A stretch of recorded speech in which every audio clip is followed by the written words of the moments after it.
आज इस वीडियो में हम बात करने वाले हैं एक्सकैवेशन के बारे में। साथ ही साथ इसमें हम जानेंगे कि ट्रेंचिंग क्या होता है, स्लूपिंग क्या होता है, बेंचिंग क्या होता है, शोरिंग क्या होता है और शील्डिंग क्या होता है। तो आज ये सारी इन्फॉर्मेशन आपको इस वीडियो के माध्यम से मिलने वाली है। तो चलिए फिर वीडियो को स्टार्ट करते हैं। तो सबसे पहले देखते हैं कि एक्सकैवेशन यानी कि होता क्या है। अब जानते हैं कि एक्सकैवेशन की डेफिनेशन क्या है। एक्सकैवेशन एक मैनमेड कट है जिसमें ट्रेंच फॉर्म होता है या फिर जो अर्थ सरफेस है उसमें डिप्रेशन होता है।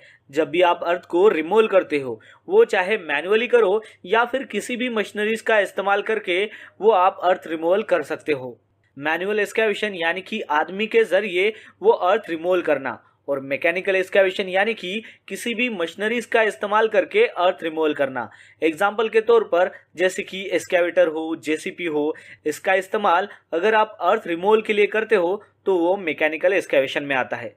चलिए अब जानते हैं कि ट्रेंच यानी कि क्या होता है उसके अनुसार। तो उषा कहता है कि कोई भी मैनमेड कट हो, कैविटी हो, ट्रेंच हो या फिर अर्थ को रिमूव करना जिसके कारण अर्थ का जो सरफेस है उसमें जो है डिप्रेशन जो है यहाँ पर फॉर्म होता है, तो उसे एक्सकैवेशन कहा जाता है। मतलब यहाँ पर ट्रेंच जो है वो एक्सकैवेशन का ही पार्ट है। अब ट्रेंच का मतलब ये होता है कि यहाँ पर जो है नैरो एक्सकैवेशन होता है जिसको ग्राउंड के सरफेस के नीचे में जो है वो बनाया जाता है।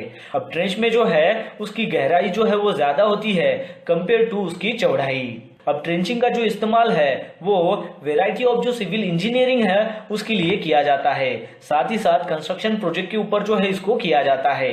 जैसे कि पाइप को अगर आपको बिछाना हो, लेइंग करना हो तो उसके लिए जो है ट्रेंचिंग का इस्तेमाल किया जाता है। इलेक्ट्रिकल केबल को जो है अगर आपको अंडरग्राउंड करना है तो उसके लिए भी ट्रेंचिंग का इस्तेमाल किया जाता है। सीवेज लाइन हो या फिर टेलीफोन वायर की लाइन हो, उसको भी अगर आपको डालना हो तो उसके लिए भी जो है आपको ट्रेंच फॉर्म करना होता है। चलिए अब जानते हैं एक्सकैवेशन प्रोटेक्शन मेथड्स के बारे में, जिसमें सबसे पहला आता है स्लोपिंग, जैसा कि आप इमेज में देख सकते हो, जिसे हम सिंपली कह सकते हैं कि यहाँ पर हम स्लोप बनाते हैं या फिर जो एक्सकैवेशन के साइड्स होते हैं वहां पर हम एंगल बनाते हैं। और स्लोपिंग जो है वो एक इजियर प्रोसेस है जो आप इक्विपमेंट के जरिए पूरा कर सकते हो, और साथ ही में कंस्ट्रक्शन साइट हो या फिर फील्ड के ऊपर इसे कंस्ट्रक्ट करना काफी ईजी होता है। अब सेकंड मेथड आती है वो है बेंचिंग, जैसा कि आप इमेज में देख सकते हो। अब बेंचिंग में क्या होता है कि एक्सकैवेशन के जो भी साइड्स है उसमें हम मल्टीपल लेवल्स बनाते हैं। जैसे कि स्टेयर्स होती है उस तरीके से हम वहां पर लेवल्स बनाते हैं। मतलब हम कह सकते हैं कि बेंचिंग एक ऐसी मेथड है जहां पर एम्प्लॉयज को प्रोटेक्ट किया जाता है जो भी एक्सकैवेशन के साइड्स हो उसको केविन होने से। और इस एक्सकैवेशन में हम एक से ज्यादा जो है वो हॉरिजॉन्टल लेवल्स जो है स्टेप्स की वो बनाते हैं। खास तौर से यहाँ पर वर्टिकल और जो नियर वर्टिकल सरफेसेस होता है उसके बीच में हम ये लेवल्स बनाते हैं। फिर उसके बाद आता है शोरिंग, जैसा कि आप इमेज में देख सकते हो। तो इस केस में हम क्या करते हैं कि जो भी एक्सकैवेशन के साइड्स है उसके बीच में हम वुड हो या फिर मेटल हो उसको हम लगाते हैं और उसे हम ब्रेस के जरिए सपोर्ट देते हैं ताकि जो भी सॉइल्स है उसको हम प्रिवेंट कर सके कोलैप्स होने से। या फिर हम ये भी कह सकते हैं कि शोरिंग एक ऐसा स्ट्रक्चर है जिसमें हम सपोर्ट्स देते हैं एक्सकैवेशन के साइड्स को और जिसके कारण हम केविन होने से उसे प्रोटेक्ट कर सकते हैं। फिर उसके बाद आता है शील्डिंग, जैसा कि आप इमेज में देख सकते हो। यहाँ पर हम शील्ड के जरिए सेफ वर्क एरिया जो है वर्कर्स के लिए वो प्रोवाइड करते हैं।